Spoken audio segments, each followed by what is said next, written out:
We're on television right now. We're being filmed. We're being directed. We're being moved to better shots. We're being lit, and we're being mic'd. Yeah. That's television, baby. We're on a chat show. Yeah. You know? And like the unions were busted out of it, and so were our salaries. I get paid to go on Jimmy Kimmel. I'm not paid shit to come here. Yeah. You know what I mean? And you're probably not paid that well to do this.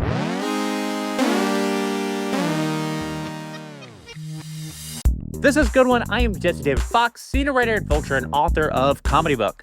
My guest today is Adam Pally. We talk about his new HBO special, An Intimate Evening with Adam Pally, the concept of truth in comedy, and the changes he's seen in the industry over the course of his nearly 20-year career. Also, for over a decade, I've created situations in which to discuss the legacy of the short-lived ABC sitcom Happy Endings with Adam, and I vow that this interview will be the last time I do that. That said, I'll probably ask him about it again in the future. So, here is Adam Pally. I'm here with Adam Pally. Thank you for joining me. Thank you for having me, Jess. What's the funniest thing that happened to you this week? The funniest thing that happened to me this week was I was in Los Angeles, and I was driving in a car with my best friend, and we were having like a deep discussion, and we were pulling in to we went to get a haircut, and we were pulling into the Beverly Center because there's this barbershop that I like on La Cienega. And right as we pulled in, the billboard like changed from, you know, whatever it was to the billboard of my special. And me and my friend just started screaming. I never had that before. It's like I saw it happen. I was just like, whoa, cool. It was like, wow. It was like so much in that moment, you know? And then we went inside, and I got a beard trim, and I went to pay, and my card got declined. And then I went and looked, and I had like $8,000 worth of Roblox charges. That's too many. Yeah, way too many Roblox charges. What do you do in that situation? We're still sorting it out. We're dealing with the authorities. It was a shock. Because you probably spent only $1,000 yourself on the Roblox. Well, I mean, look, half of it is me and my interests. Sure. The other half, I don't know what he's building. Yeah. You know, it's so predatory. I don't want to like, I have no soapbox to be on, but it's like really predatory. And like the way that kids are like, and it's our fault. Like we don't know what the hell's going on. I can't barely, if you were to ask any of my friends, they'd be surprised that I'm talking, like I'm the most tech dumb. I'm double Pisces, baby. Like I don't know shit but water. Like, and so that was a pretty funny thing. That's pretty funny. It's fun that the special is on HBO because when we first spoke about it, you were telling me how you were first inspired by the HBO Discovery merger to start on this project. Yes, the merger was a big deal for me. Can you talk about? Well, I just, you know, corporate interests really get me going. No, you know, there was a lot of talk about when I started, things were being like pulled offline. And it was like the first time that streaming, I think, was thought of as like, wait a minute, I don't have all my stuff. You know, what if I want my stuff? And so I started to get a little existential in the fact that most of my stuff is me in other things, me doing something for someone else, me playing another character. And even though I'm not a stand-up comedian, I wanted my own piece. I wanted a piece. I wanted something that was like reflective of my voice and my comedy. And so I watched a bunch of old ones, not really new ones. I hate to break it to everybody out there. A couple new ones that really inspired me, but mostly old ones. And then I was like, oh, I think I know how to do this through like my style, which is a little bit like, I think of my comedy a little bit as like a quilt that needed to be sewed right away. Can you expound upon what that is? No, I can't. Got it, cool. No, like, you know, like it's like patchwork in a way, DIY, and it feels like mason jars and you know, string lights. But at the same time, it's been worked out and thought of and rehearsed to the minute, to the second, and it's so tight you could screw it. Yeah. And so like that's that it's like if you can do that, you know, I think that's my voice, you know? There are so many people who consuming content now that only know this reality, but as a person who like was once on a network sitcom, can you try to convey like on a person level how different it feels to be existing as an actor now as it did? Oh, well, it's not even, there's not even, it's just different. It's just different. It's like, you know, I'm sure as it was in the 70s coming up, and then you would look at like what it was when I came up, and then now it's just like there's more opportunity and less money, and there's less being made, which I think is a new thing. I think when I was coming up, more was being made, so it was like more people got a shot at big audiences, and I think now there's more being made independently, so there's like a big cacophony of voices at the bottom, but the stuff that's being like fed to you is very little. There's like one or two voices, so it's like that's the difference, is that like when I was coming up there was HBO specials, but then there was also like premium blends, and it wasn't, you didn't have to go find it on YouTube. If you were homesick, it was given to you on Comedy Central, you know? And like, that doesn't exist anymore. So it's hard to find your niche. It's hard to find what you're good at. It's hard to find what you like. Yeah. And, you know, but that doesn't mean that the stuff now is not worthwhile. It's just different. Yeah. You know? The thing that I've had a few conversations post the strikes with at comedians like in generally your age, where it's like it's not a midlife crisis in a traditional sense, but it is a sort of reckoning of I've built a career inside a system expecting certain things, while at the same time there were these other people working outside the system, and now the strikes had you be like, wait, the people outside the system are now playing arenas, and I currently like can't do the job. I mean, I don't even think it's just that. Yeah. I mean, I think what you're doing, what we're doing right here, like I was joking before that like but this is union busting. We've union busted television. We're on television right now. We're being filmed, we're being directed, we're being moved to better shots, we're being lit, and we're being mic'd. Yeah. That's television, baby. We're on a chat show. Yeah. You know? And like the unions were busted out of it, and so were our salaries. I get paid to go on Jimmy Kimmel. I'm not paid a shit to come here. Yeah. You know what I mean? And you're probably not paid that well to do this. And so like that's new. Yeah. And not necessarily beneficial, because what are we're the snake is eating its tail. We're talking about the thing. Yeah, yeah. You know? So it's like on that level, I think it's gone all the way down to the bottom, where it's just like the system is gone. And so if you built your career working inside the system, yeah, I think there's a little bit of like, what do I do now? But like, I don't consider myself an independent comedian at all. I mean, this is on HBO. Yeah. I mean, you know, my bills are paid by major studios. Not that I would like go to Riyadh or whatever, but like, you know, I'm just saying, like, I'm no saint. Yeah. I take the check like anybody else, but it's like, you know, it's just different.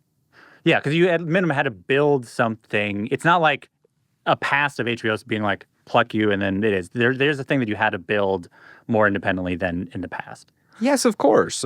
I mean, and also I think quality is also really important now. Like, I think it has to be good. I think like in order to break through, it has to be different and it has to be good. And those are really hard to do when everybody is sitting at a desk with the same lighting and the same cameras. I mean, there's no difference between this and Andrew Schultz, right? Yeah. Besides like vaccines. Yeah, and a couch. I have a table. Yeah, and like, you know, ostensibly we're using and we have empathy. Yeah. But like besides that, like this is all the same. It's all flattened. Yeah. And so, you know, like that is new and weird, and we're all talk show hosts now. And no one's playing a character. We're just like being a heightened version of ourselves, which luckily I was like taught how to do. Yeah. So I want to before we talk to special, I want to give some context within your career. And because we met with me becoming addicted to booking you at Vulture Festival to talk about happy endings. I want to ask one last happy endings question, and then we can move on forever. But considering that was your first project, I was wondering if there's any moment that you look back on where you're like, I did not realize how good we had it. Oh, I think about that all the time. I mean, I've had a blessed career, and I'm insanely lucky. Still, my best job was my first job. And not just in that it was with my best friends and stuff like that, because I've been able to replicate that. But it was also financially. I've never had a job that ran that long. Yeah. And it was only 3 seasons. Yeah. I've never had a job where I was leaned on, you know, and like when I came to work at Happy Endings, it was like time to dig in, and people were psyched to like hear what I had to say. And you don't always find that. I've had a few jobs like that, you know, like the Mindy Project stuff, but you don't always find that. So like, I think about it quite a bit that like, will I ever get back to that feeling of 5 years? Like those were some of the best 5 years of my life where I got to go to work every day, build a family at home with security, and work in the most fulfilling environment. And I've tried to replicate it almost every year since then, with, you know, decent success. I have to remind myself all the time that like getting a show on television is very hard. But still, I think, you know, my best job was my first job, and I'm totally aware of that. Is there a specific moment from it that stands out, that epitomizes that?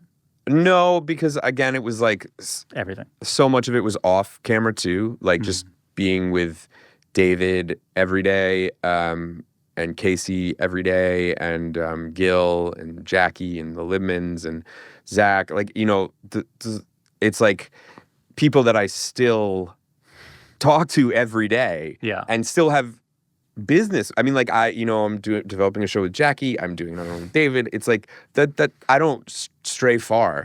But we were all together, and we were all making money together and growing together, and like that is something that you get a chance to do that on every television show. And just the way things have worked out, the longest one I had was my first. There was a period around there and after where you developed a bit of a legend, I would say, or where you would be willing to call out things that are bullshit that a lot of actors might just smile through. And they were BSE things, like you're on the Shorty Awards, the when you guest hosted the Late Late Show. I've been on panels where you acknowledged you can't believe how long the panel was going. You just sort of like called out the reality of like there's something. The unusual thing about this moment is that it's bullshit or whatever. And I know that people revered you for your willingness to do that, but I imagine there might be some people who were scared to work with you or just didn't know what to expect. Can you talk about where that came from? Because I do think there's that part of your comedic voice that you've been able to channel. I was curious where that came from and how you think about that period now. Some parts of it I look back on and I cringe because, when I was young, I was, I think a lot of young people, they want to prove themselves. And there's this chip on their shoulder about like, here's why I'm here. And I think sometimes people see why you're here before you know why you're there. And I think for me, it's been a journey of like truly figuring out like why I'm here. Like I kind of found out early on through the actor studio and UCB and kind of what acting classes and what acting school is so good and why you people should be making movies with their friends when they're young is like to learn how to not be embarrassed. And once I like learned that, I think I learned how to be cute. And in a lot of ways, and I could get by on that.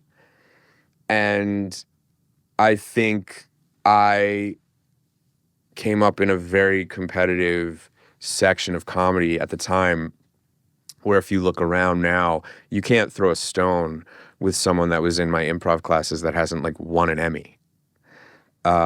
and that's wild. It's like something was in the water in Chelsea in, that time. Yeah. But I think I was really eager to be like, this is how I'm funny and this is why I'm funny. And the things that made me funny in a basement on 26th Street as like a baby-faced, blue-eyed boy were maybe not as funny. I know they're not as funny now as a 43-year-old dad who, lives a very privileged life. It's like you have to evolve with where you are. And I think I just had to like learn how to channel that chaos into a voice. Yeah. Yeah, I mean, it's a thing of like when those moments remind me of anytime I've seen you do improv or like where there's the scene and you're playing the truth of the scene, but part of the truth of the scene you play is acknowledge, like not fully abandoning the scene, but acknowledging whatever the reality is. You like with Hot Sauce or Death by Ruru, I remember you'd be like call out whatever the reality of the levels of the reality of it. There's a difference between calling out and like keeping the audience's feet on the ground. Which I guess is a good way of saying keeping it grounded. But I mean, like, I always thrive on that. I thrive in like the chaos and like making it work, but I think early on in my career, I always wanted, like my favorites, like we were talking about old specials and stuff, like some of the stuff that my favorite stuff, and people are going to hate this, but like, I love Andy Kaufman. I love Andy Kaufman. And like, Let's Get Small is like a work of art to me. You put it next to the Mona Lisa. And like, I don't think many stand-ups today or comedians today would have a lot of respect for those specials. And I revere them to the highest degree. I think they are, Zach Galifianakis live at the Purple Onion is like, I love it. And I don't know, I think as soon as he sits down at a piano, a lot of comedians would groan. So it's all about like what you like. And yeah, I mean, it's revering a certain sort of like allowing yourself to revere conceptual comedy opposed to just sort of like, oh, it's a stand-up special. It has to start with me telling jokes and end with me telling jokes. And at the end, I go, thank you for listening to my jokes. Exactly. But like, I love that, like when it's honest. Like my favorite, I think, special of the year was Jeselnik, who is my favorite of all time, I think, probably. But I love him as a person. I think he's the nicest, smartest, easiest to get along with dude. Yeah. And we've known each other for a long time. And like, when I saw his special, I was like, he said what I wanted from a professional comedian. Like his jokes are songs. His specials are albums. You put on vinyl, you put it on. It's like, you're only getting that from him. Yeah. And then perspective. Like it's a perspective. It's a perspective. Yeah. And he talks about even the jokes being part of the perspective. Like that special was so interesting. I loved it. And then you have other specials that are like, not that. Yeah. But are in the same form. And you almost go, well, did you see that one? Like why would you got to be that good to compete on that level, Yeah, I mean, I think there is though the word special is involved, I think a lot of people, especially those with enough success, that they're essentially being like, we'll give you X amount of dollars to keep on putting them out. Which is also a falsity in the industry. You have to make it first now. Yeah. Like, you don't get paid for these things. You get paid in like years down the road if it's a success when they get to do another one. But this is all generated from the artist, Even like the specials you're seeing, most of them are made. Yeah, especially now. Yeah. Especially now at all the major things. No one's paying for this, So it's like really DIY. Yeah. In that way. And if you're gonna do it yourself, you might as well like try to do something. I think you might as well try to do something that's reflective of you. And that's really what I wanted, even more than like comedy. Yeah. Because, that's going to come. Some parts will be funny, some parts won't be. But like, I just wanted to have like an album. I wanted to put an album out and have a few singles and, tour. And in order to do that, I had to write it. And so now now I really like it. And now I want to make another album. Interesting. And it's like, I don't know what that is yet, but yeah, it's like, that's how I think of it like that. What does Jake Johnson represent to you? He's a constant in my work. We just came up together at the same exact time in LA, and we were pitted against each other from moment one. And at the same time, we played in a pickup basketball game on the weekends with each other that both our late friend Jeff Baina started, and we just are so different.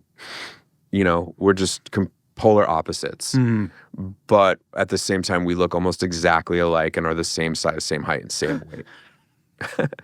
Especially to Hollywood, you look beyond. Yeah, you are beyond. the same person. We are the same person to them. Every casting list that I'm on, he's on, and every casting list he's on, I'm on, which is great. Love it. And I love him. He's the sweetest boy and sweet family, and just like, I love Jakey.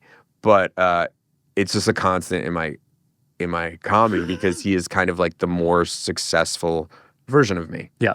Would you want his career? Absolutely not. I love my career. I wouldn't want anyone else's. And I also like foolishly, and because I'm like, have delusions of grandeur and sit here at 43, never being rich, never breaking through, never really being famous, saying to you that I even think a lot of people would trade their careers for mine because I think I have, I'm constantly going up in my mind. Yeah. And both professionally and artistically. And artistically. I think more artistically than professionally. Like every year I do something different that no one expected. And that's my goal. Mm-hmm. And I usually don't miss a year. Yeah.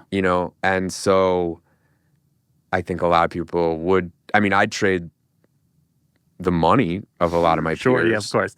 But that's the thing, you can't be jealous of the money without you have to take all of it. You have to take all of it. You can't be like, I want to do the exact same thing, but then get their money for it. You got to do the things. You didn't, because you weren't typecast in a lot of ways, you can do different things. Yes, and I think now I'm seeing it, even like the work that I'm getting post Throwback, which was like a big change for me too. I think post that and post the special, which is kind of a little more serious. I think the special, not to give anything away, but it's a little more serious than most specials.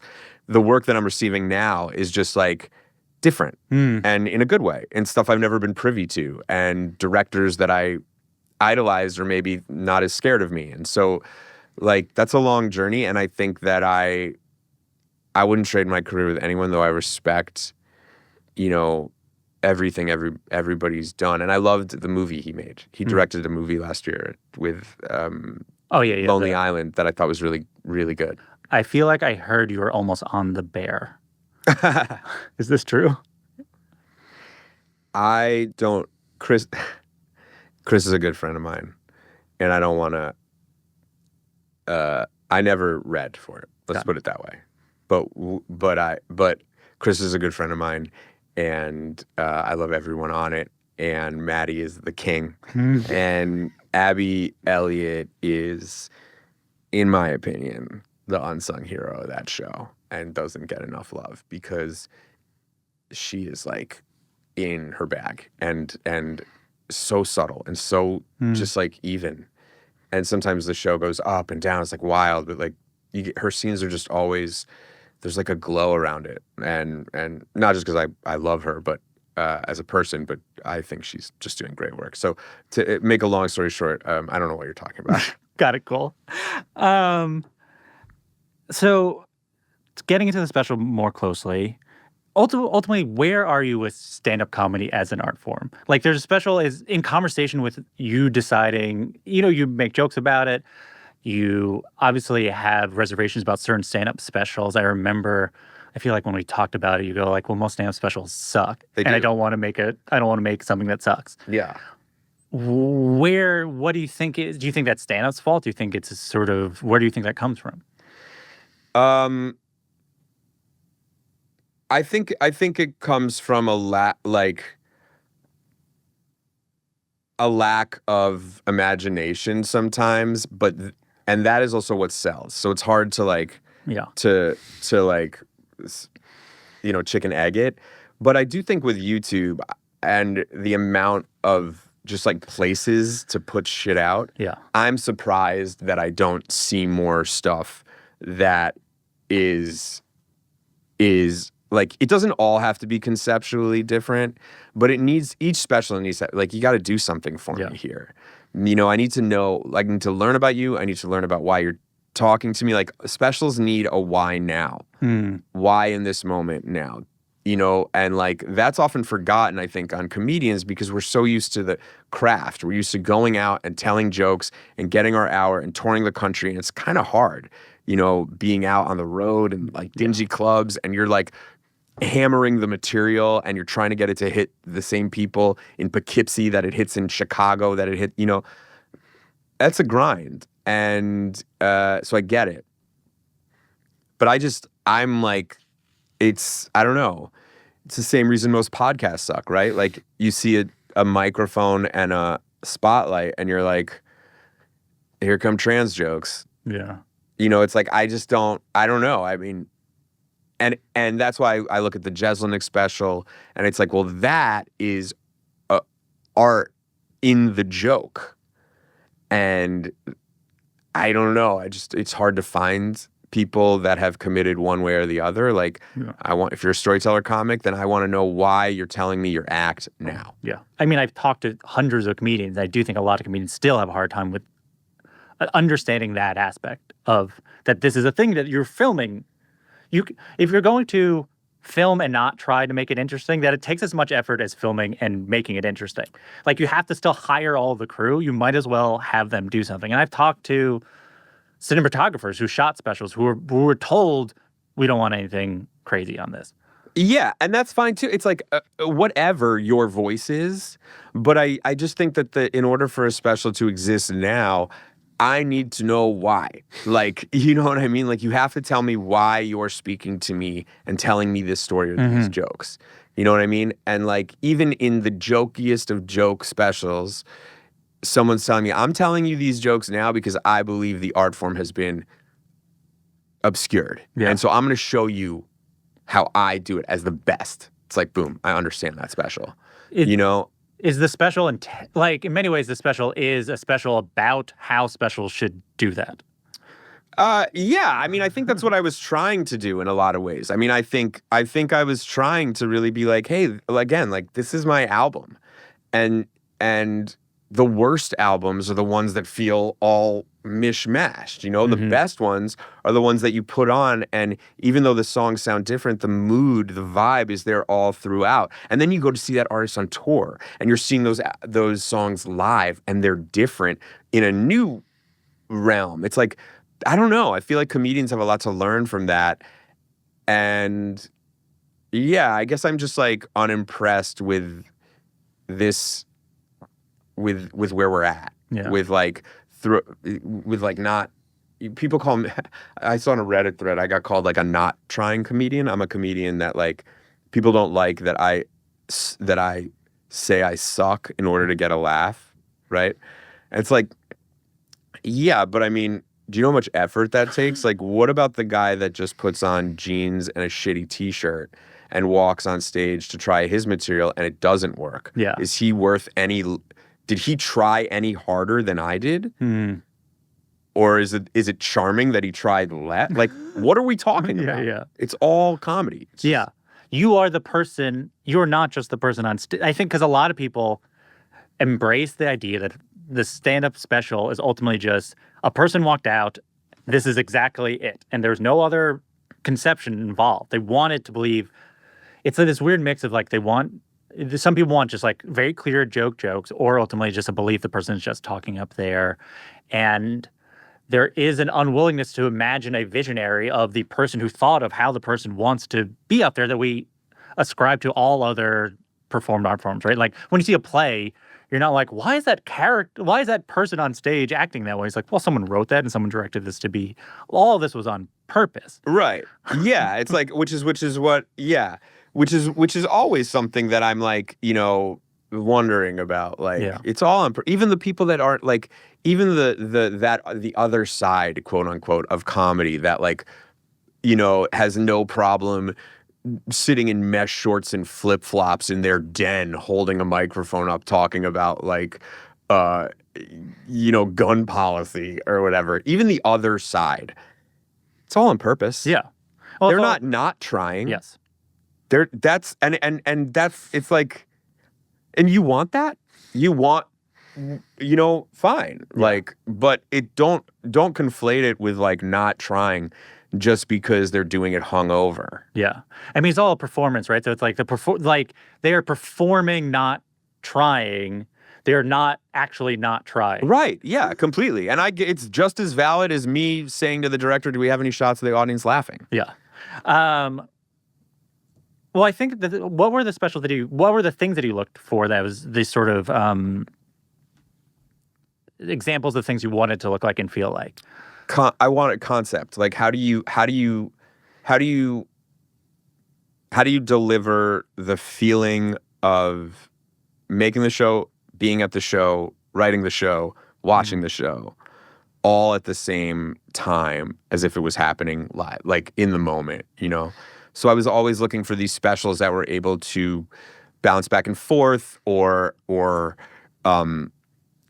conceptually bring you along for an arc, make it like a movie, And I watched a lot of concert footage. Like I watched Bittersweet Motel, which is one of my favorite documentaries, which is Todd Phillips' documentary about Phish on their first European tour. And it's one of the funniest. It's so funny. But the thing I loved about that concert movie is that it's all this footage of the band in Europe not being treated like they are in the States, and then cut between performances. So you get the vibe of the song, but like when you're watching a concert movie, you're not at the concert, so you don't want the whole song, And so I was like, oh, you don't have to show the whole show. You can show parts of the songs and parts of the jokes, and you can show the lead up in the beginning and the payoff at the end. Like you can do anything with that. And I was like, oh, it's really a concert movie. And then that kind of led me to like, Larry David's HBO special, which is infamous for being a special about a special that never happens. Yeah. Those are the two things I was like, it's like that mixed with the Larry David special. Yes, that's what I was going for, truly. And so we'll see. I mean, I don't know. I don't know what's next. Maybe I do 25 years of a show where my wife is playing my wife, which would be horrible. What it involves is a willingness to not be like, oh, I have to film the thing that I did. Yeah, you have to throw that away. You have to throw out all your written jokes. And be like, what is the piece that we're doing a new thing, right? Yeah, and there are a lot of jokes just to like, defend the special. I feel like I have to. I'm on trial though. But there are a lot of jokes that like I say on stage that I then say off stage in the special. And just because we edited out when I said them on stage doesn't mean that they're not worth the same. And so I find myself getting laughs in those jokes behind stage, and I'm like, well, that same put on the board, same thing for me.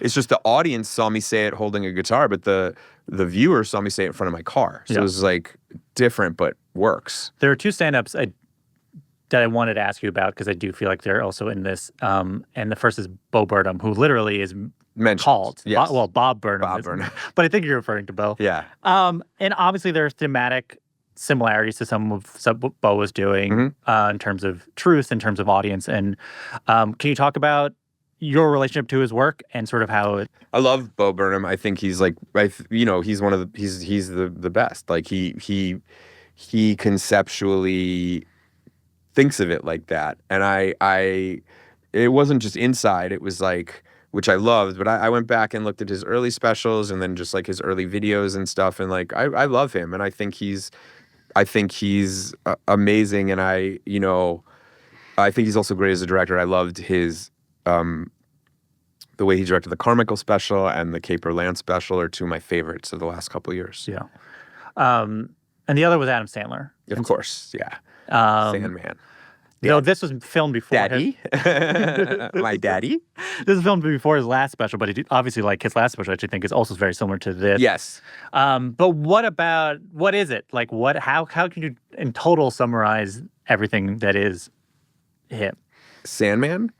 I don't know. I guess it's like the same thing. It's like, that he was the number, as most kids growing up in the East Coast, like, Sandman was the number one, and that album, like They're All Gonna Laugh at You, changed my life. My parents, when I was 13, took me to see that tour, and I, like as a 13-year-old, watch a dancing shampoo bottle follow the lyrics and then go up Sandler's butt. It's like pretty formative. But yeah, I don't know. It's just like I think again, it's like a willingness to be him. It's like this is me. Take it or leave it, And I'm not gonna change. Even his wardrobe is like, you don't like it, you don't gotta. I don't like me wearing shorts. It's like whatever, It's like so. And I'm not quite that, but I think, I do think of him as daddy. Like he is like the in a lot of ways, the architect of that style. But there were people doing guitar comedy before, like his Smother Brothers were doing comedy before the guitar before him. And I think it's just like, again, I don't know. I feel like my special falls way more in the HBO line of like Tenacious D and Mr. Show than it does like Robin Williams. Yeah. In the history of HBO comedy specials. The thing that I was thinking about, it's like especially late Sandler. I feel like you're at, which is that he had the angry thing and people liked when he was angry or he was annoying. And then, like aughts on forward, it's like he's that heavy, the sort of sentimental, the warmth. And I do think the things that are, he's the angry guy and then also like the warmest guy on earth. And I do think you have like the sort of ironic guy or whatever. Mm-hmm. And also like you are very warm. And I think this special figures out ways to showcase both aspects of it. Yeah, I mean, again, that was the hope. It was just like, try to be who you are.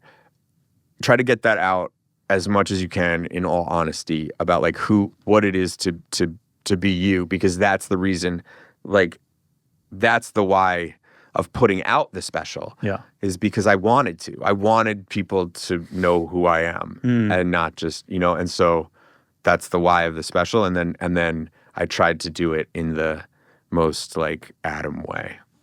For the next few minutes, we're going to, if it's okay, we could lightly spoil parts of the special, and then there'll be a section where we'll very heavily spoil it. That we will sign that this is the part where we're going to spoil a part because I like it too much to not talk about it specifically. Okay, sure. But so this begins very specific talk to specials because there's twists and turns. So when you were filming it, did you know already what you thought the finished piece was going to be like? Yes.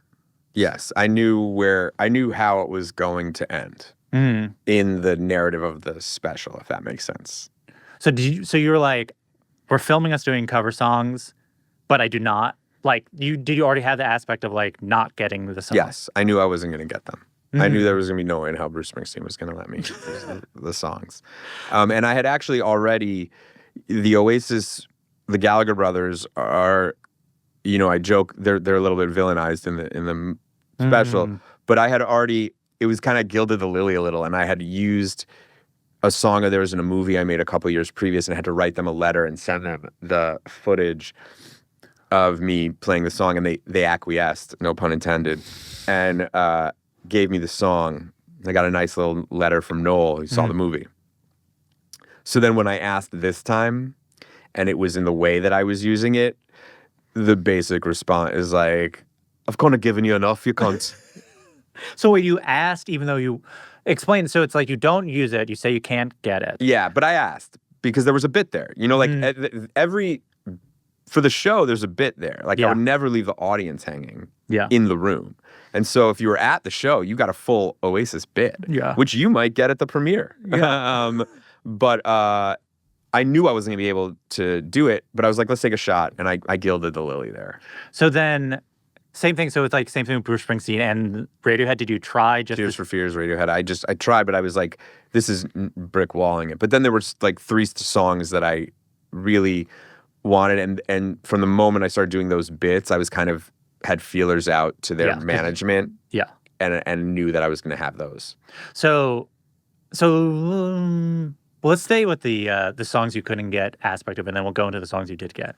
But so you heard you didn't get it, and then was it an active process of like, okay, so actually now we're going to essentially have 3 timelines. Yeah. Right? The special is the day of filming it, the filming it, and the edit. And the edit, which is forward momentum, right? Yes. It's not like... No, everything is moving forward. And when did you land on that? We landed on that pretty early, like when we knew we weren't going to get the Bruce Springsteen song, which was like day of shooting. We were like, I think this is the way to do it. And then, that show that I was doing when I was touring it, I was really into obsessed with jam bands and stuff, but like I love the culture of bands that change their set every night. And I love when a band's on tour, like when Vampire Weekend's on tour and you see that Instagram post and the set list is there and you see like, oh, they play that, they didn't play that. And I really wanted that as a comedian. I was like, we don't get that. We have to like drudge this shit into the ground and then give it to you, and then it's over, and then we can't use it again, and then we have to like build it again. We got to build it piece by piece, and we can't move one to the front or the back, and you won't notice. It's like I was like, fuck that. I want tracks. I want, I want to play this song here. So I was playing on the road like 60 cover songs, and choosing 10 each night and making them different, but each one had a bit, Yeah. And so then these were the ones that were. Like, I knew those 3 had to be, and then these were the ones that I did that night. Yeah. And then so then as a result in the special, if you watch it, so there's the day of, which is essentially setting up, then you have the performance of it, and then periodically you introduce a song, and then you have conversations with the director about how you couldn't get the song. Right. Were those scripted? No. I didn't know. The best way I can describe it without like, fully is that I didn't know that I was being recorded by him until the first rough cut. So there are some calls that came after that. But I don't want to tell you which ones or where it was. Okay. You can decipher on your own. But I did not know that he was recording me. And I love it. I think it's so fun. That's exciting. A ton to it. Yeah. Yeah. That it's fascinating. Speaking to the sort of Andy Kaufman aspect of it, did you want it to be frustrating? Mm-hmm. Yeah. There's that feeling, even as a person who's seen the show, I'm like, that feeling like, okay, now I'm going to hear a song. And figuring out how far you can extend it without people like truly flipping out. What is it? Why do you want to frustrate people? I think that's funny. I think that like, there's an art to the joke of the edge, and I feel like I love that, and I like, I remember being taught once that it was like laughs come in 3s, they come in 5s, and they come in 17s.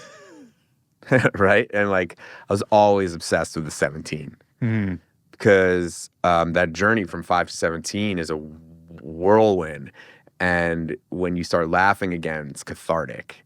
And that's kind of my whole, like, what I search for in every bit in a lot of ways. So, I don't know, like, yeah, I wanted the special to feel like, here it comes, it's not there yet. And then you're hit with it and you didn't even realize, and like, you're crying,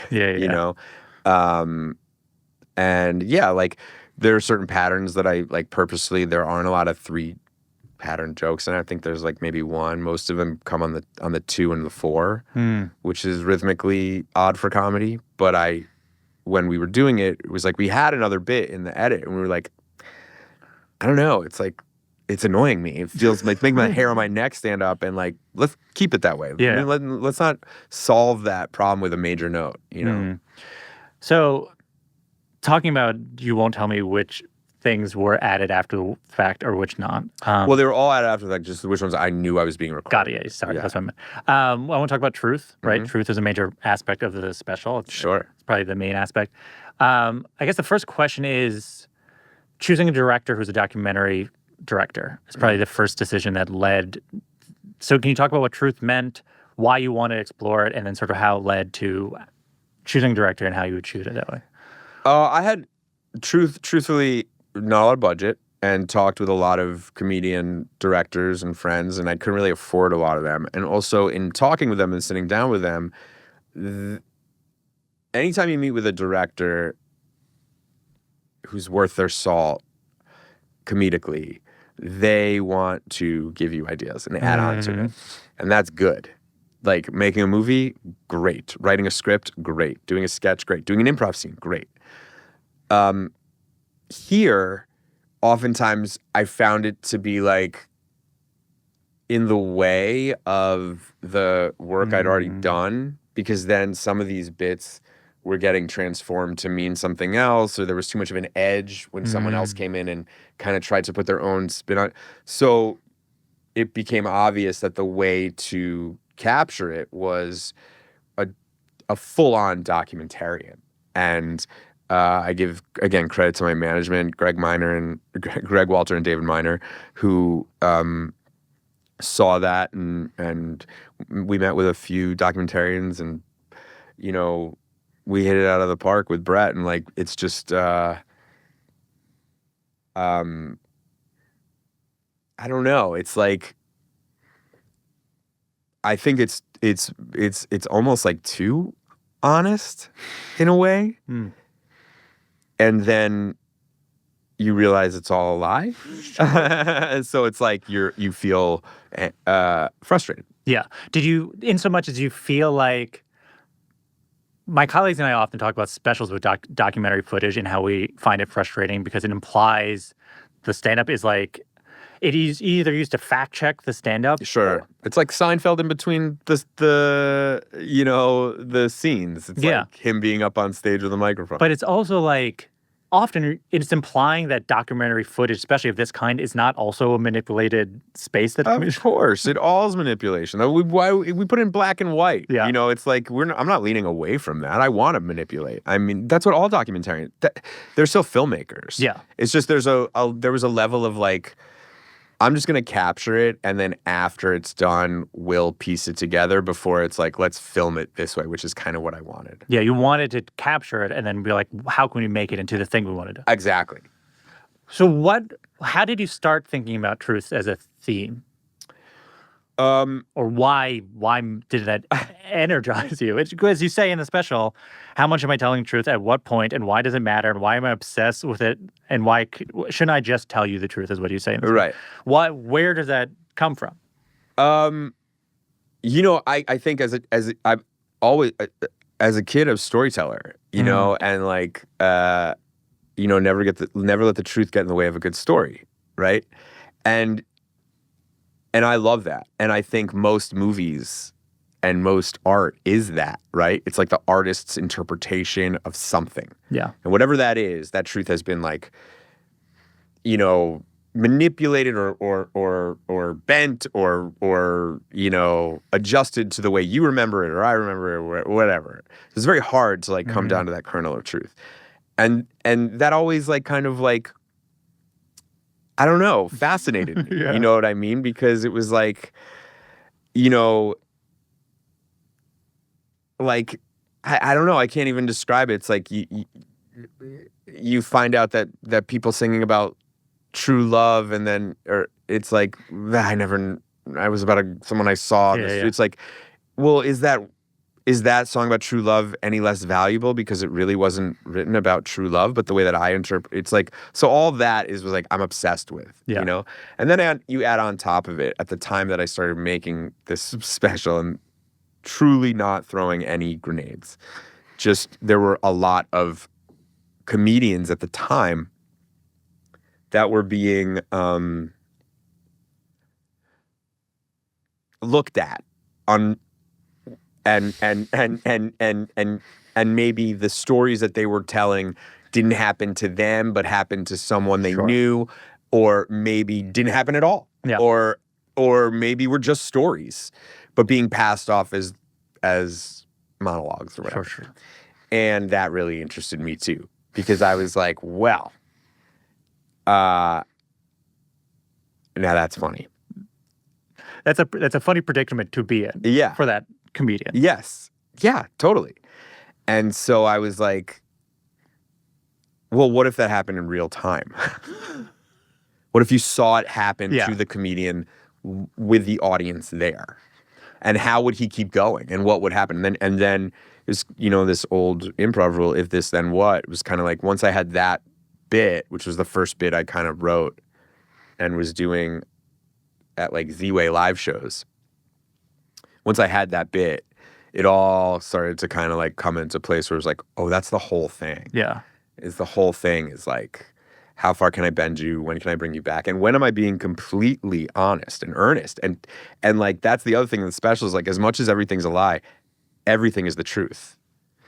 Yeah, I did write down emotional truth. Speaking of whenever you were working on a special, an example of this that was in the air was a person who defended themselves by saying what I was doing was emotionally true. Right. And people were like making fun of them, like, how dare a comedian imply that we would expect that from them? And that it was an infuriating thing for people to make fun of, because why would we not afford comedians the same amount of poetic license as any other art form?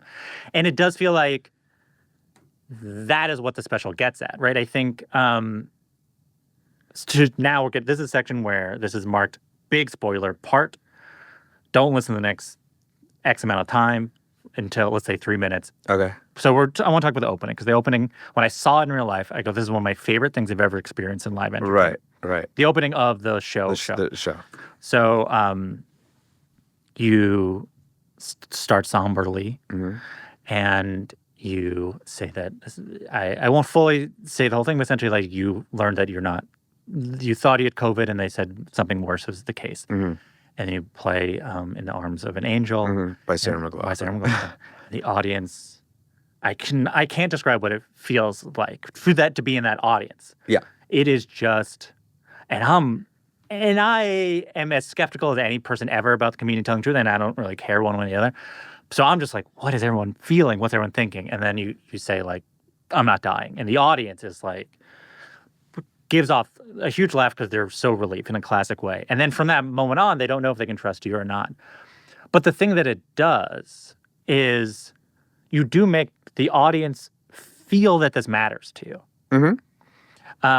Which you could not do if you just said, this matters a lot to me. You had to get them to a part. You could not, the biography of your life was not enough. You had to figure out a way to convey it. Can you talk about developing that part? Because it is ballsy. You can lose. People could be mad at you. People walked out in the taping of the special. I feel like I might be the only HBO taping ever to have people walk out. But that happened nightly when I would do that bit. I feel weird saying, like, I'm not picking a side of comedy and being like, I think it's okay to lie, and I think you should tell it. Like, I don't care either way, because I'm a consumer that wants to be made. I want you to make me laugh or feel something, so I'm not picking a side. But there are specials that are like the story I tell. Yeah. That are super well crafted and like about the most serious of thing ever. And then in the Emmy category, it's next to, and I love this guy, but like Pete Davidson's SMD. It's a good pull of special name. Yeah. But and I like that special. Yeah. I'm just saying, like, what's the fucking difference? And can you play with that? Like, why are we like, just like, like my whole, it's like I felt something, a third rail there, and I was like, well, I'm going to touch that because someone's got to, because it's just like too much, it's too cacophonous. And I think, again, like what the special proves, I'm not again, it's not on any side of it, but much like our friend Jay Jordan would say, like, what the special proves is that if you are going to touch that third rail, you have to be the best at it. Yeah. And I don't think anyone else could touch that third rail like that. I think that's where I succeed. Yeah. I do think it is. You have to have the experience of pushing through certain things that you've, as we talked about earlier in the interview, right? It's like you had 10 years of knowing what that felt like, but knowing that at the end of it, you can make it worth it. Yeah. And that's the thing is like, and without it being worth it, then you're really mad, right? Yeah, because that sucks. But that's the whole point. That's the magic trick. And again, like that's why that's how I do what I do. That's the thing that I can do. Yeah. Is like bring you along for it, and like conceptually it all fits, right? Like a 9-minute setup for no punchline is the same thing as an HBO special where people walk out. Mm-hmm. I would say they're still just as funny as any of the HBO specials that came before it or after it. It's just a different sort of It's just different. Yeah. It is making you go, what are we defining as funny? Like, it definitely is funny it's funny to think about that the audience left. It wasn't funny to the people that left. No, but that's definitely 2 out of the 400 in the room that night. And that is Andy Kaufman, right? Andy Kaufman. Right, I remember, I can't remember what I was writing about, but there was a thing where it's like, when he read The Great Gatsby, like. Love that bit. It's definitely funny to know that he did it. I think there's probably people there being like, this is a fucking Great Gatsby. Like I was on How Did This Get Made the other day, and I burst out crying, which I'm not proud of. But those guys mean so much to me. Paul, one of my teachers, Jason too, and Paul Scheer was recounting a bit that I did in my youth. He used to host a show at Crash Test, called Crash Test, which was like him. It was like at 11 o'clock on a Monday. This was how crazy. It was like 11 o'clock on a Monday, and it was sold out every night. And it was where comedians would come and try out new material. And so this is how long ago this was. It was like the weekend that Bernie Madoff was taken down. I don't have the date for that, but it was a long time ago. I did a bit at Crash Test where I came out as Bernie Madoff's son. And I was dressed in like the padded jacket, and I had like the dad cap on. And I basically did a bit that like we're so broke now to all this, and we're starting a fund to like give back to all the people that my father stole from, and we're just it was horrible. People are left with no money. Baseball teams gutted. The Bacons, the poor Bacons, Keir Cedric and the Bacons. They have nothing. So I'm gonna hand this hat around. If you could just find it in your heart to give whatever you can, that'd be great. And so I passed the hat around, and the audience put in like $250. And I took the hat and I said, "Thank you so much. This really means a lot." And I walked off stage. And I never came back. The whole night. And Paul and Rob were not thrilled because it ruined the vibe. Because everyone's waiting for... Other comics were coming up trying to do 5 minutes of new material when people were like, "Where's my money?" And Paul came backstage and I was not there. I was at the bar. And I was buying drinks for everybody. And so then Rob came to the bar, Hubel came to the bar and was like, some guy said he put in $100 in the hat. I was like, fine. And I gave the $100 bill back. And I was like, that's it. And I'm not giving it back. So Rob had to walk back on stage and was like, the guy that gave $100, I'm so sorry about that. And everyone was like, where's my money? And they're like, talk to Madoff.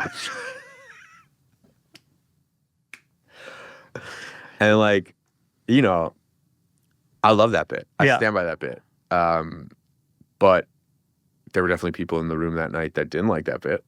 Yeah, in many ways, the special is a tribute to doing bits. Like, back in the day, there used to be, you go to stand-up shows, and sometimes people did bits, and some people did... I love those. Were how amazing was it? And again, we're gonna like take shots, but like fuck Kill Tony for a second, because like truly, that's as much as people are like being discovered there. Yeah. Fuck that shit. It's the decline.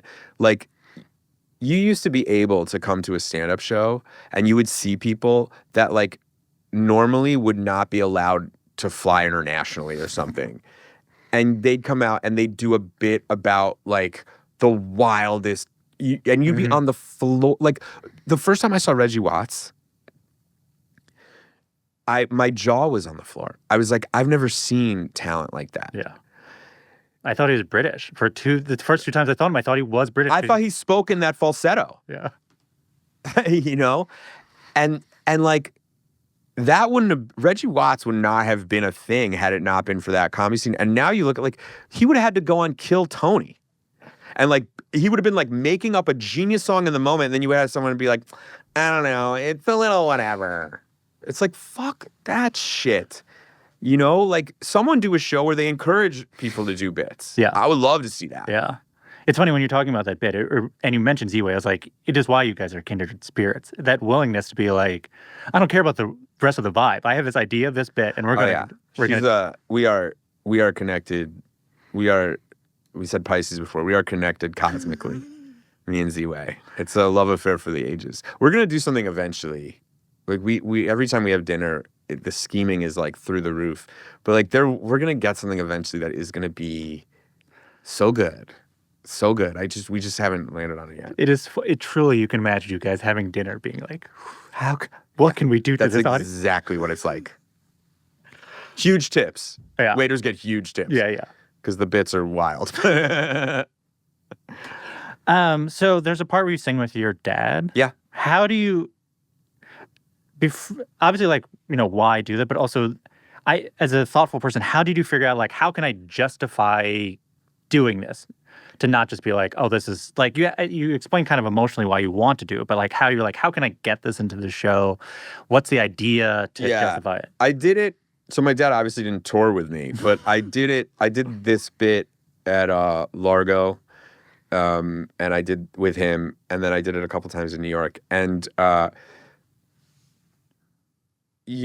dad, part of like my whole thing is that my dad was in show business and quit. Mm-hmm. And like any psychologist would tell you, I have daddy issues. That's why I'm here being like, look at me, daddy, and I was always really, really close to my mom, and I was never really that close to my dad, really close to my mom.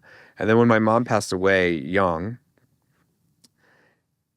I just saw my father in a completely new way. And I wanted to, when you lose someone abruptly, it's very different. I mean, all loss is hard. It's ridiculously hard. But when you lose someone abruptly, it can be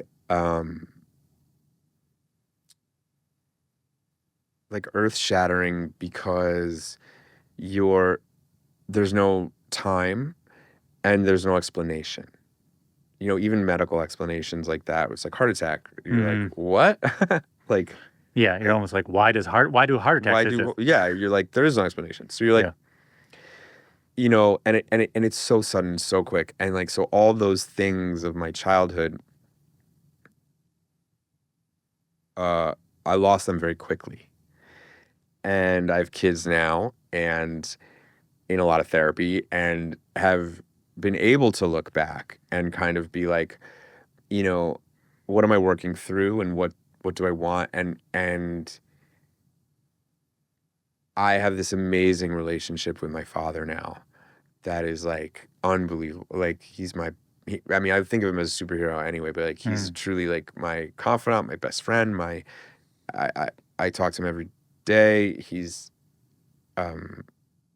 like, it's grown, and I wanted to, he's never gonna play professionally, but I wanted to give him that, and I wanted to give him a chance to sing kind of like he did with my mom one more time, and it fit because as I was writing the show, I realized like that's what I was doing. Mm. And so it was like, well, I'm probably doing a lot of it for him anyway. It's kind of nice to bring him along. And then also he is a hilarious character. So you know, as all pallies, it's like you give a pally a cookie, you know that saying. Yeah. Well, also, I think you also have to. As you said, like there's no rules that you have to play the whole song, right? It's like if you just had you playing the whole song, it would be like tonally a lot, but you have him playing the song intercut with you constantly complaining about the process of doing it. Yeah, and it is. I mean, that's family, right? Yeah. Like, and he is the most difficult always of anybody I've ever worked with. His rider is insanely long. Like the thing, you know, he's a diva. It reminded me. There's a quote from the poet Rilke. Of course. Yes. I'll Of course, Rilke. Yeah, I probably know this one. Well, I will say I am quoting Ira Glass, quoting it on the Good One TV show where he quoted it to Mike Birbiglia, but the quote is relevant, which is, "Children dance to the unlived lives of their parents." Very much so. And for me. Yeah. Does it feel that way? Yeah, sure. I mean, that joke in the special is really like my grandma. I didn't write that joke. My grandma has been telling that to people my whole life, that I was sent from hell to finish the job of my parents. It's quite traumatic, actually, when you think of it. But like, I was a ham, you know, as a young kid, and then you realize you're a ham because your parents are singers and actors, and you're like, oh, well, that's what I see. You know, I look at my kids. Like my son has been the lead of the play the last 2 years, and like it's like, well, yeah, of course, that's what he sees. He's been on sets. He knows like comedic timing. He's like, you know, like, of course, that's so on some level, yeah. But then I think you add in the fact that I saw him as that, and then he quit while I was there, and I saw it all, and I saw the change, and we went from like this like fantasy life to a real life with like debt and, you know, living in Chicago. It was like real life. Yeah. And so, yeah, I think it was like a fait accompli in a lot of ways that I was going to, you know, make daddy see me and make sure mommy and daddy like saw me. Yeah. And then on top of that, I was going to finish it for them. But now do you encourage your son to go into this profession? No. Not like, but if he wants to, you will. Yeah, I mean, I was never encouraged. In fact, I was discouraged. Yeah. I talk about it a lot. Like, you know, the rejection was so hard on my dad, and ultimately the reason he left, that he never wanted me to do it. And I empathize with that greatly. Watching my son audition for the play was like, oh my God, I was torn up for days. I mean, when like, I can only imagine when he was like, when they put that thing up there, I wanted to run in the school and be like, where's the name? Looking on the list, you know, like I mean, it's gut wrenching. Yeah. You know, so I was never pushed into it. I think naturally, like psychologically wanted it from them and for them. And so they were like, well, what are we? And then I think it started to become clear I was good at it. Yes. And then it's like, well, now we're really fucked. Yeah. You know, like, right, because if you're not good at any of the things, you're eventually like it's hard to have the momentum when you're not good at something. Yeah, like I remember my dad tells a story about the first time I didn't let my parents come to see me when I was like really young at UCB. Like I didn't like them coming to the student shows or whatnot because I was embarrassed. I was like, you can see me when I'm ready, you know? And so then they came to like the first Herald night, which was like a big deal, you know, when I got on a Herald team. And it was actually with John Gabris, who I still work with. And Gabris and I did a scene, and it was like a great Herald. And we did a second beat, and then I had the button on the show. And I remember coming down and seeing my parents, and my dad tells a story that when they got in the car that night, he said to my mom, like, oh no. And she was like, I know. And he was like, yep.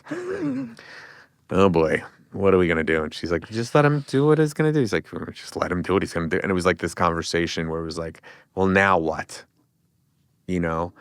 And they were they were the best, the most considerate, caring, supportive, you could ever hope for. Yeah.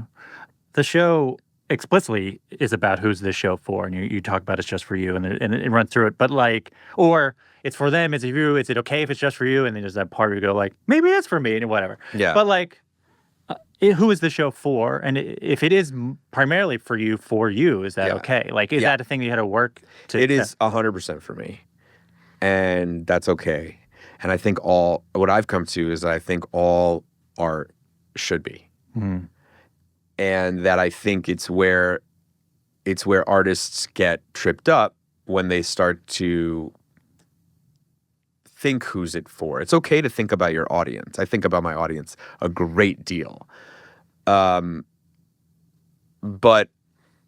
you have to have the inner kind of belief that I'm making this art and someone out there is going to like it. Mm-hmm. And that's not to say you don't take direction or change it, but you just have to have this belief that someone's gonna like it because you like it. And I watched the special, and it's one of the few times in my life or career where I think, I made something that if I was a kid, I would be psyched to see that. If I was a kid and I saw this, I feel like I would run up to my room with it. You know what I mean? And be like, this is what I could do with a guitar or an HBO special or and so you always want that.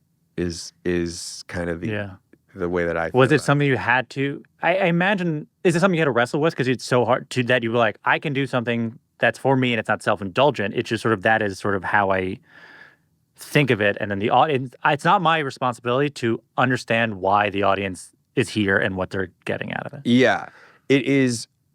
I think that the key term in what you said is self-indulgent. I'm always really trying not to indulge in myself. And that's hard because your business is yourself, And so, there are cuts of this special that could make me look really great. In what way? Well, just there are cuts of this special where I'm not yelling at my dad.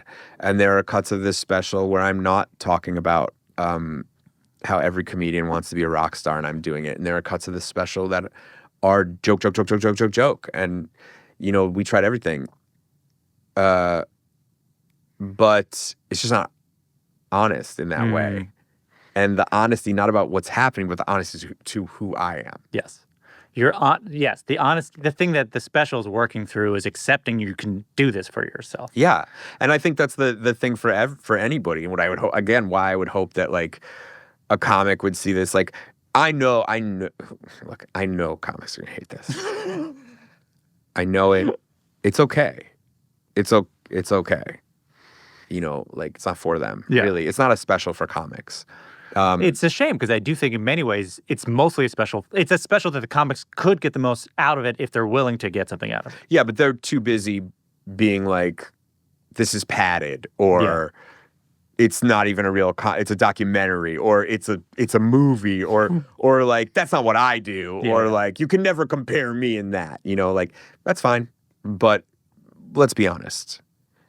The stand-ups that are out there in the clubs are going to fucking hate this. And that's okay. It's not for them. I wish someone sent me a picture of the poster for the special on the side of the Improv. Yeah.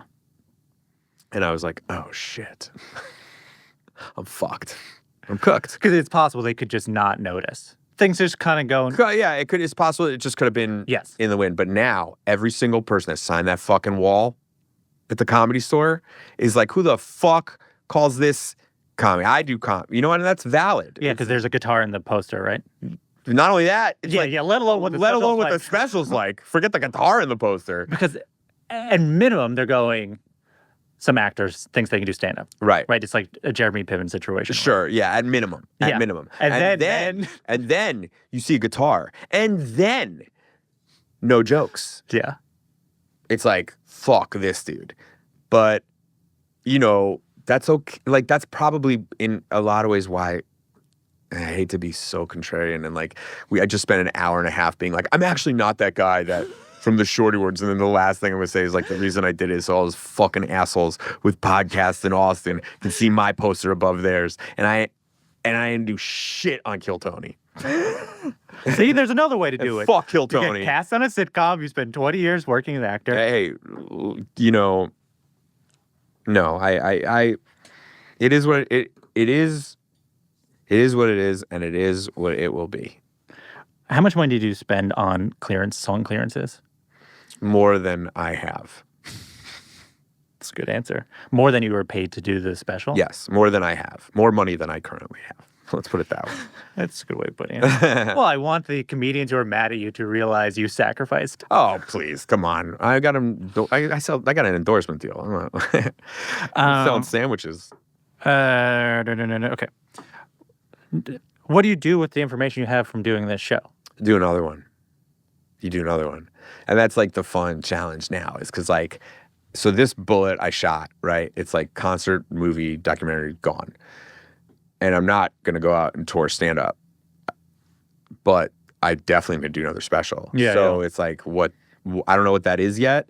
Like part of my early, I like doing your show because I say something I give a glimmer of something and then 3 years we're talking again about it. But I might do a special about, I've been writing original songs after the show. And I might do a special of like making an album, like the making of an album while I'm touring the songs. Like, I don't know. I think this was my first, like, I hate to be so like musical about it, but like this was my first album, my first solo album, you know, and it's exciting to have like I don't think I've ever been on a poster alone, you know, like, so like I feel like I really am like stepping out from these ensembles and like saying like, this is who I am in all this work and hopefully you like it. Yeah. Were you, when you were not on a poster alone, did you always want to be on a poster alone? Or do you like... No, I just noticed it now. Yeah, got it. Yeah. I never even thought about being on a poster. I just noticed it. Like, truly, why are there like, 5 other people on this? No, I just was like... just be me in this blanket or whatever the happy ending. I don't think I've ever been on a poster, actually. I remember I was telling this story recently, like, we were all excited. We were young. We were, like, in our early 20s, and we were in Hollywood, and we were going to get a poster for Happy Endings. And they were like, here it comes. It's going to be on La Cienega. And we all, like, went to the thing for the changeover, and then the poster was none of us. It was a stranger's head in a wedding cake. And the 6 of us were like, okay, well, maybe should we be auditioning for other shows or? It's not good when they're promoting the premise more than the cast. Yeah, you're like, this show's not even about a wedding. And you're like, God, and it wasn't even a blonde. It was like so wild. Like, so yeah, we love the inciting incident of this show. It's like 30 Rock showing a billboard of a woman getting fired. Yeah.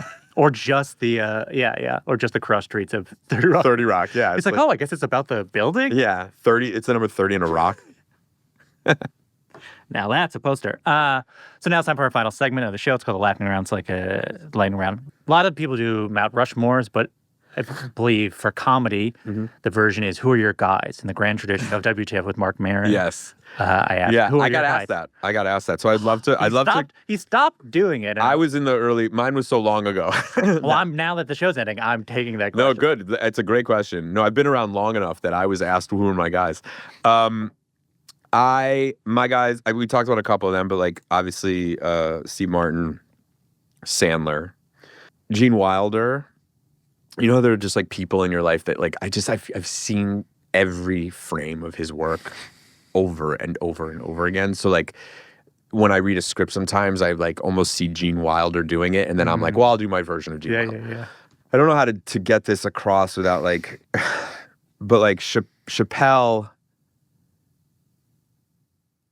like the Chappelle show is so formative to me with those bits like him and John Mayer in the barbershop, where it's like his man on the street stuff from that show almost is like more important to me than his acting and his like him in Blue Streak is so funny, Nutty Professor, and like he was always like stealing little scenes. And then when the sketch show came out, you're like, oh, that's wow, and then like his early, I think forget Netflix. Like once Netflix, like take that away.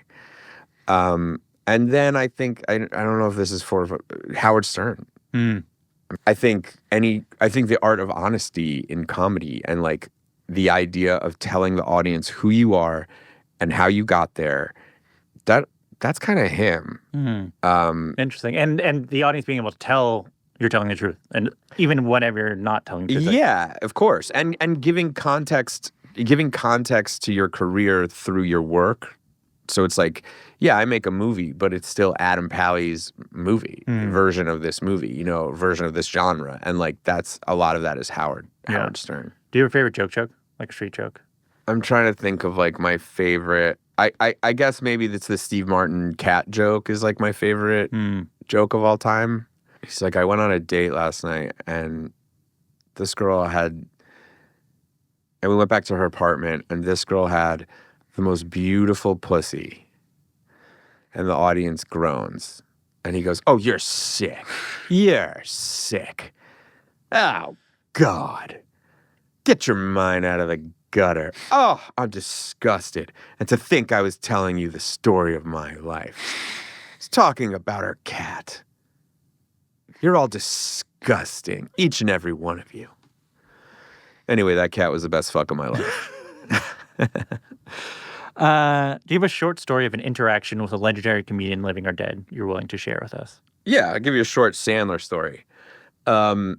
I was at a fundraiser at Judd Apatow's house many years ago, and I believe it was a Democratic fundraiser when I lived in Los Angeles. And it was pretty,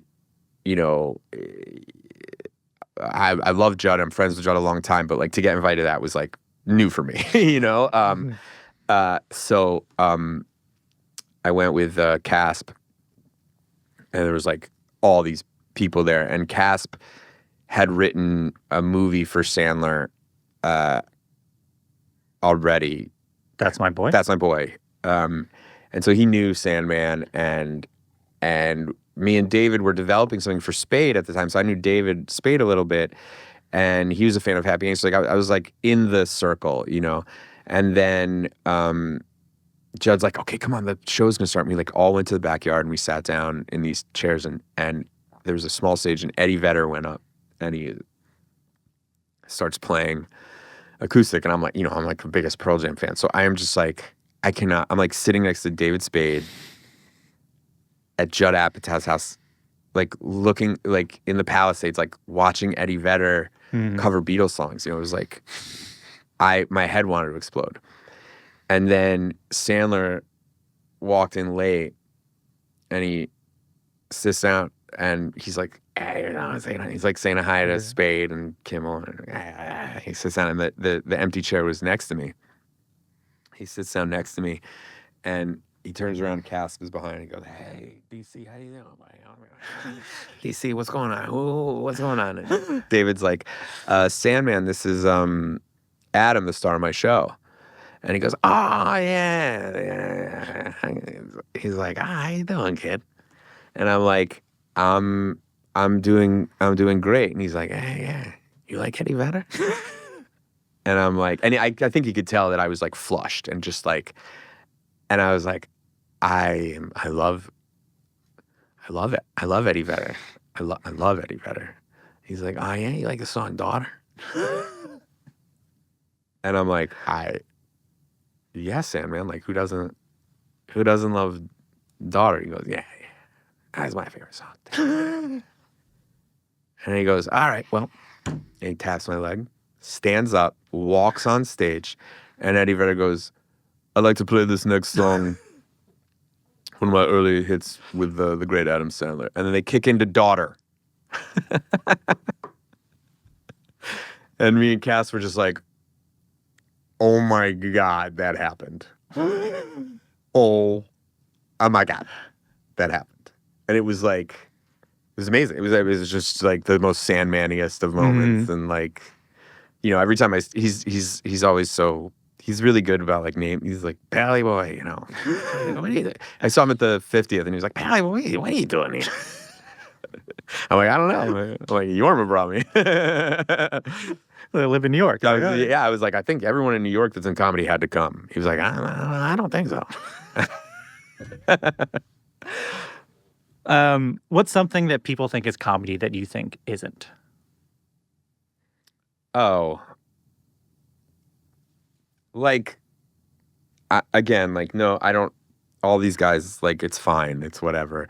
I just, like, there's something really makes me nauseous when I start to see, like, guys sitting around a couch with microphones and their ankles showing.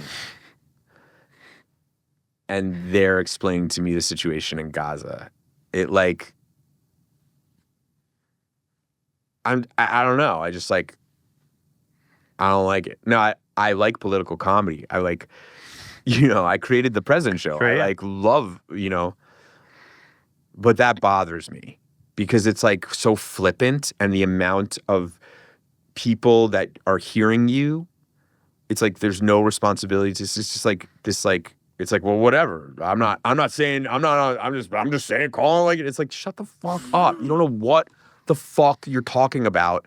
And your ignorance, instead of asking questions, you're saying it as fact. Now people believe it. Like, you know, like, it, I don't know. It's just like, that bothers me in a way. Yeah. And it also bothers me that they go unchecked. That every guest on their show is like a, you know, just more of them. Yeah.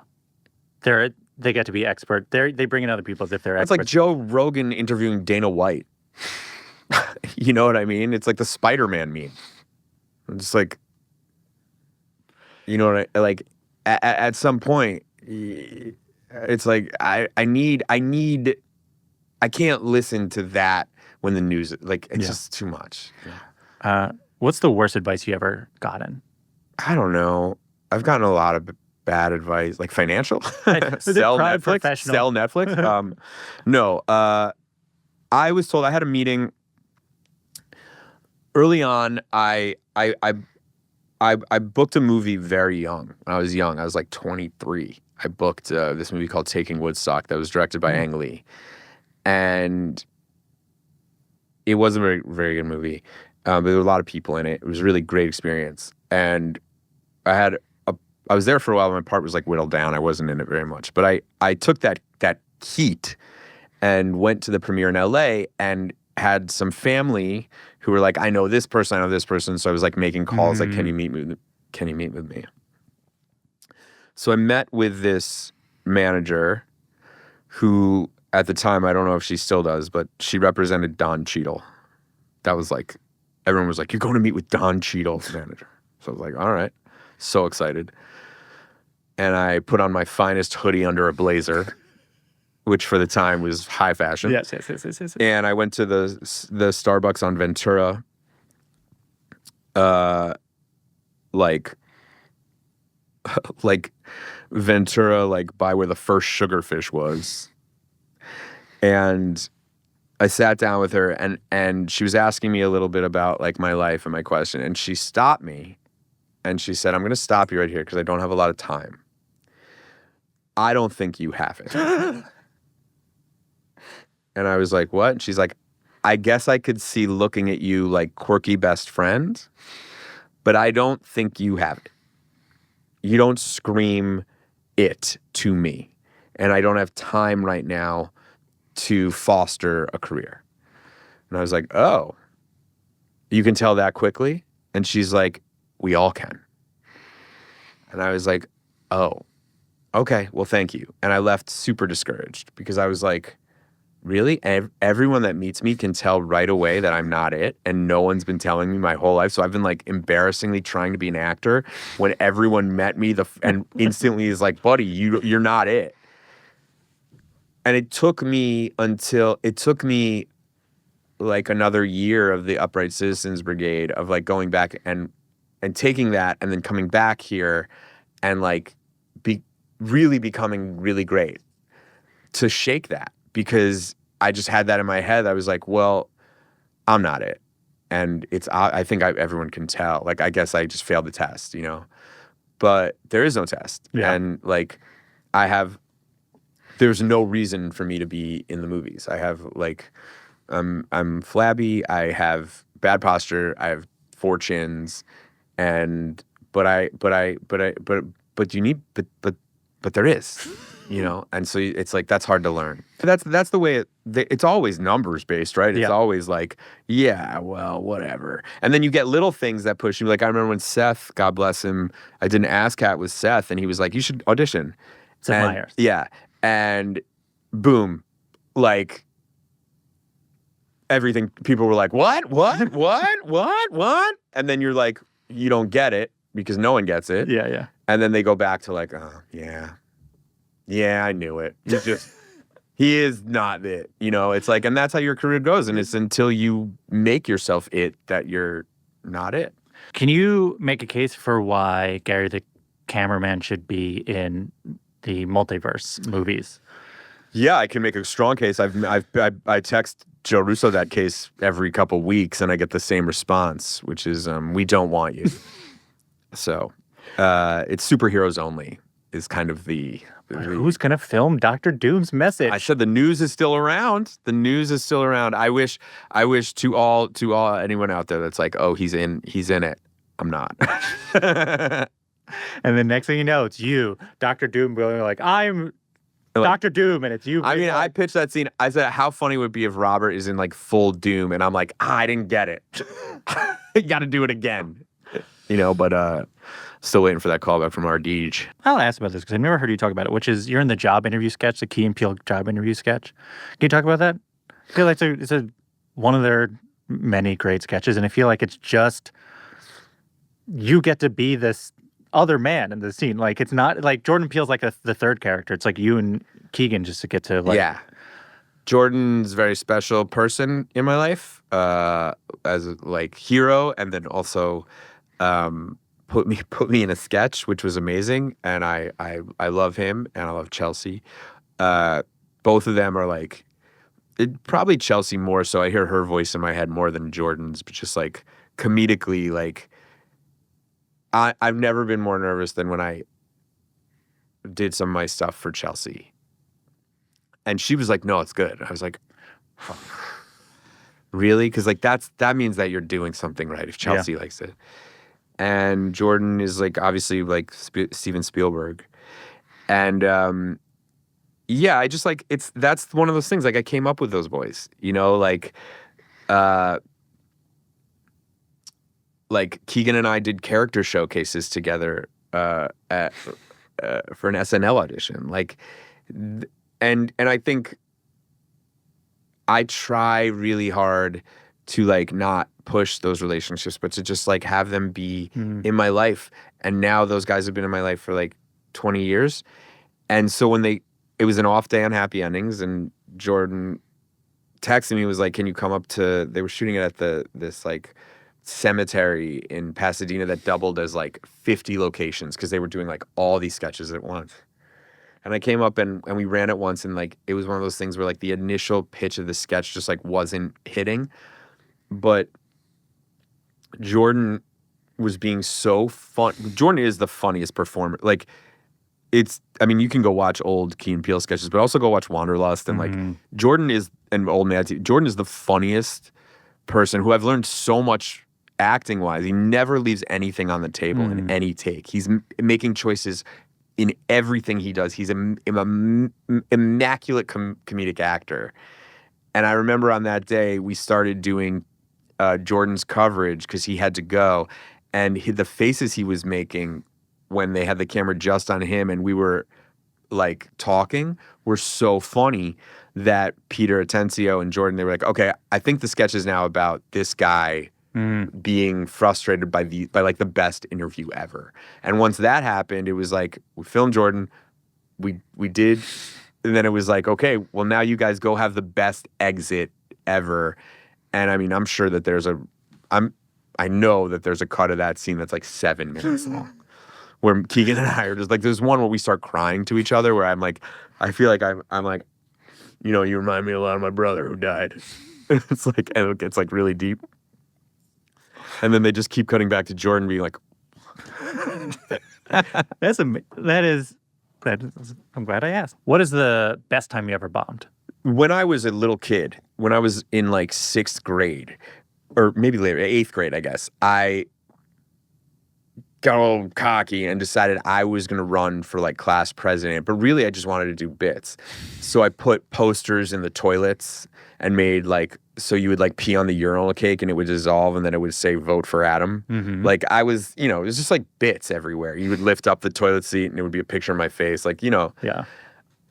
And then I did the speech and I bombed. And I had like written jokes about like the teacher's lounge and us getting sodas and like bombing in front of kids is like really rough. They were like merciless, and I lost obviously with like 2 votes. I got like so the bit didn't even go well. Yeah. But I remember like that was the first time I had that feeling of like, oh wow, I'm doing badly. This is not going well. But I also remember there being a lot of power in that because I finished the speech and like had my head held high, like walked off, didn't get any votes, and then just was like, yeah, whatever. Like, and kind of went on with my life. So I learned really quickly that like, oh, that's stage. You can do anything there. You can, and then you still get to come back and kind of live your life if you're strong enough to like divide. Thank you so much. Oh, it's over? That's the end? That's over. It's nice. That's like a summation of like the whole thing. Christ. Yeah. No, it's just abrupt. It's like a car crash. Well, I didn't know. I tried to figure out what the story is. Like usually it's like, okay, and we're coming to a stop. Like on a ride, they're like, you're coming to a stop under your seatbelt. Well, I think probably music bed plays a little. All right. We'll have the edit save it, Jeff. Yeah. No, thank you so much. Seriously, thank you for having me.